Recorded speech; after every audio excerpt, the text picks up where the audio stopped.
back to Black Swan Outdoors, and today we're going to talk about concealment devices. Concealment devices come in many different forms. They can be mass-produced and found on places like Amazon. They can be homemade, DIY projects, or they could be specialty items that you get from niche retailers that specialize in non-permissive environment travel. So why would you need a concealment device? Well, concealment devices are among the top three items or kind of processes that are kind of put into place for someone who is going to be doing acts of espionage. So, for example, let's say a CIA, a person who's working for the CIA, a knock program. That's somebody that's a non-official cover. So that is which means they're not going to another country under the auspices of the State Department or other kind of state entities or federal entities, but they're going to be posing as maybe an art collector or a business person, maybe even a weapons dealer. And so what they're going to do is they're going to be set up with three basic components. The very first is going to be a cover or cover legend. That way they have both a cover for status and a cover for action. So that means why are they there? Why are they in the place that they're at? And who they are, essentially. We'll talk a little bit about that in a moment. The second thing that they're going to be given then is going to be a means of covert communication. So traditionally this was like a special cell phone that had some buttons, sequences that you would hit, and then also a website perhaps that you would visit so that you could get into contact in an emergency. So it's kind of like a lifeline for that individual. Because remember, these people aren't going to be going in with anything like firearms or other whiz-bang gadgets. The next thing after the covert communications was established would be a concealment device or a CD. And this would be used for moving material, money, information, essentially across borders as they travel. So that's not, if they were intercepted for any reason, that it might not be discovered. So generally these things could be briefcases, they could be backpacks. So they could be like a briefcase with a false bottom in it that would be undetectable, or a backpack with like a little bit of a string. You pull the string and it unveils a secret compartment. Oftentimes what they're going to want to do is find that concealment device, and that's going to fit with the legend or the image of the person that is going to be doing the espionage work. So it really kind of fits in really well. Aside from that, they'll be given things like what's called pocket litter. These are things that help establish bona fides or alibis and cover. So it could be like a movie ticket, that they're at a particular place at a particular time. It could be something like brochures for that specific business that they're posing. It's also going to be digital litter that's going to be online and so on social media, LinkedIn accounts, websites, that kind of thing. And of course, they're going to have all the financial backings and financial records that they have to show legitimacy to what they're doing. So all of that helps support that CD device or concealment device. We did a video before about the hollow nickel. All right, we talked a little bit about the history of the hollow nickel. So I'm not going to spend a whole lot of time on that. The only thing that I will say about something like this is that it is a mass-produced item. It's a novelty item. It's not something that you really want to rely moving material back and forth on, particularly if people are looking for something that you might be carrying specific things like an SD card, right? You're going to want to think about something in terms of a little bit more secure than that. That's something you can find on Amazon for $20. That's not a whole lot of safety. So you're going to look at more things like these. These are the sell buttons. I did a review on these where we talked specifically about them. They're a concealment device that are in the shape of a button. Certainly they're not the most, for most wear, they're not as kind of fancy as a lot of buttons would be, but they do the job. At a glance, they would do or as we talked about in the other video, if you sewed these on the inside of your garments to make it look like an extra button, that might be something that you could get away with. The other item here is then what's called the GoTu. This is a deep concealment device that's used for carrying tools, and we'll do a video specifically on that because I don't think I've ever done a video on the tools inside here, but we can talk a little bit about how you can use the GoTu in this video. And the last device that we'll talk about here is the garment, and this is this jacket here is essentially just a safari jacket that one could use to wear over their clothing in a casual environment and allow them to keep tools on them.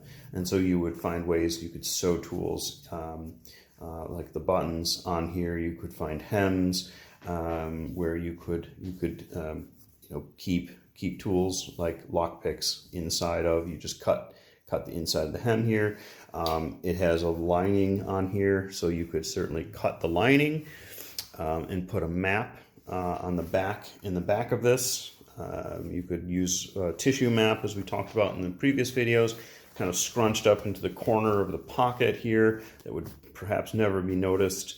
And so the idea here is that you have this garment that you're using to carry tools with you, or items or material or money, whatever, that are hidden. They're going to be less noticeable than some of these more kind of common items.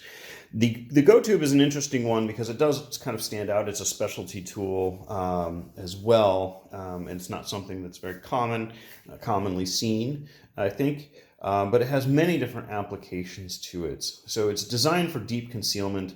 You can use it to essentially hide items wearing like elastic or string around your waist, and then this hanging down into your groin area. You can use it for rectal cavity if as needed. It's waterproof, so you could put it in. You can hide it in a water, the tank in the bath or behind your toilet. There's many different applications that you could use for this type of tool. One common way that I carry it is with a Merc Harness. We did a video on that, where I carry this on one side of the Merc Harness, and then a concealable knife on the other side of the Merc Harness, just clicking those on. And so this is a very, very concealable way to carry these tools. Even in a pat down, people are probably not going to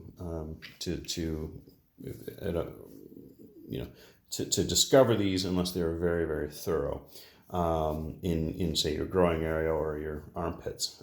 So you may be able to get away with carrying those tools in that fashion. So as I said, concealment devices are extremely important. And they don't necessarily have to be devices that are on your person.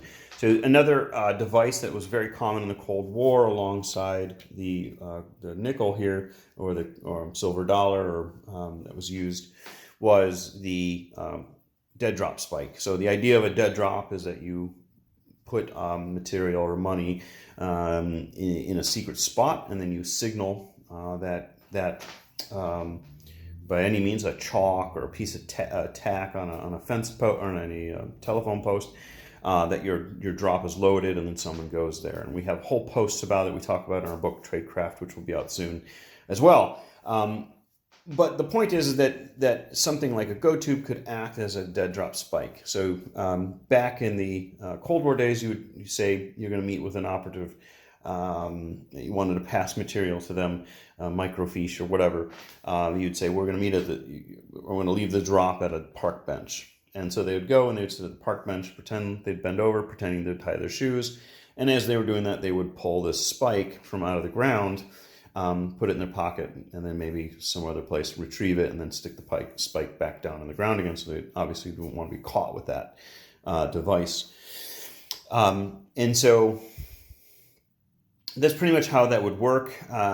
More often, or very common, you would see spikes in like creek beds. You put put the spike into the creek bed and then put a rock over it, and no one would, it would be hard for anyone to discover that. Just like you could put caches at the bottom of a pier, so you'd have to dive down into the river or lake or ocean at night, swim down to the leg of the pier, untie or cut the cache from that leg, and then you'd swim out. So very, very, when we talk about micro caches, this would be something that, again, that you could do something like that with. So you could stick this in the ground like it's a spike. You could stick this, keep this in water as a micro cache, and use it for dead drops in that way. Interestingly enough, the dead drop spike actually did come from a spike, from a cemetery spikes. And so you could put material in the metal cemetery spike, and someone could go and visit a gravesite while they're pretending like they're praying or swapping out flowers. They're actually pulling out flowers in the material and then putting in the new flowers all in one go. And so cemeteries make for great places in that regard for dead drops. They also make good places for caches too, which we have a whole post on from Stay Behind Operations, which you definitely would want to read about that and how you could use cemeteries for a stay behind operation. So at any rate, these are concealment devices. Hopefully this was a good kind of intro into that. The main thing you really want to think about is not buying devices kind of willy-nilly or without a specific purpose.